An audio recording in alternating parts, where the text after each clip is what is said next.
कोल्हापूर महानगरपालिकेच्या प्राथमिक शिक्षण मंडळाची राव बहादूर विचारे विद्यालय ही शाळा भाड्याच्या जागेत भरत होती। याची दखल घेऊन महापालिका प्रशासनानं ही शाळा महापालिकेच्या जागेत उभारण्याचा निर्णय घेतला।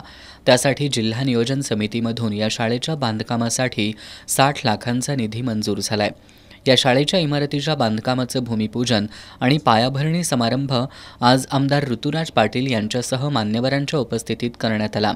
यावेळी माजी स्थायी समिती सभापती शारंगधर देशमुख, महापालिकेचे अतिरिक्त आयुक्त केशव जाधव, मुख्य लेखापाल संजय सरनाईक, सहाय्यक आयुक्त डॉक्टर विजय पाटील, उपशहर अभियंता NS पाटील, प्राथमिक शिक्षण विभागाचे प्रशासन अधिकारी SK यादव, शैक्षणिक पर्यवेक्षक विजय माळी, अभिजित विचारे, पर्यवेक्षिका उषा सरदेसाई, कपिल पांडव आदी मान्यवर उपस्थित होते।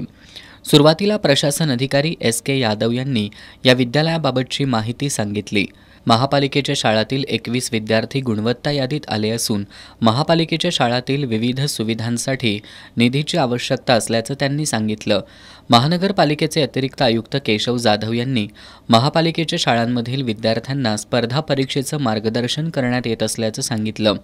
महापालिकेच्या शाळांमधील 17 विद्यार्थ्यांनी काही दिवसांपूर्वीच इस्रोमधील शास्त्रज्ञांशी संवाद साधलाय असं सांगून पुढील वर्षी 100 विद्यार्थी यासाठी तयार केले जातील असा मनोदय त्यांनी व्यक्त केला। या राव बहादूर विचारे विद्यालयाच्या बांधकामासाठी 60 लाखाचा निधी मिळाल्याबद्दल या शाळेचे मुख्याध्यापक विनोद कुमार भोंग यांनी महापालिका प्रशासनाबद्दल कृतज्ञता व्यक्त केली। विद्यार्थी, पालक, शिक्षक आणि शिक्षकेतर कर्मचाऱ्यांच्या योगदानामुळे महापालिकेच्या शाळा उच्च स्तरावर जात असल्याचं भोग यांनी सांगितलं। या शाळेतील शिक्षकांच्या कष्टामुळेच इथले विद्यार्थी गुणवत्ता यादीत आल्याचं यावेळी माजी स्थायी समिती सभापती शारंगधर देशमुख यांनी सांगितलं। महापालिकेच्या अधिकाऱ्यांनी मनावर घेतल्यास महापालिकेच्या सर्व शाळा दर्जेदार होतील असा विश्वास त्यांनी व्यक्त केला।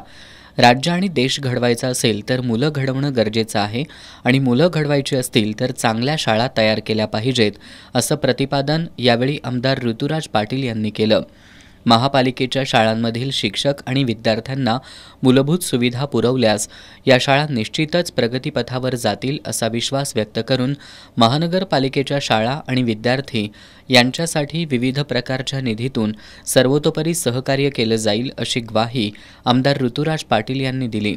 यावेळी तृप्ती माने, सुधाकर सावंत, राजू बेले, बाबूराव बोडके, किरण पाटील यांच्यासह विद्यार्थी विद्यार्थिनी, शिक्षक, शिक्षकेतर कर्मचारी आणि परिसरातील नागरिक उपस्थित होते।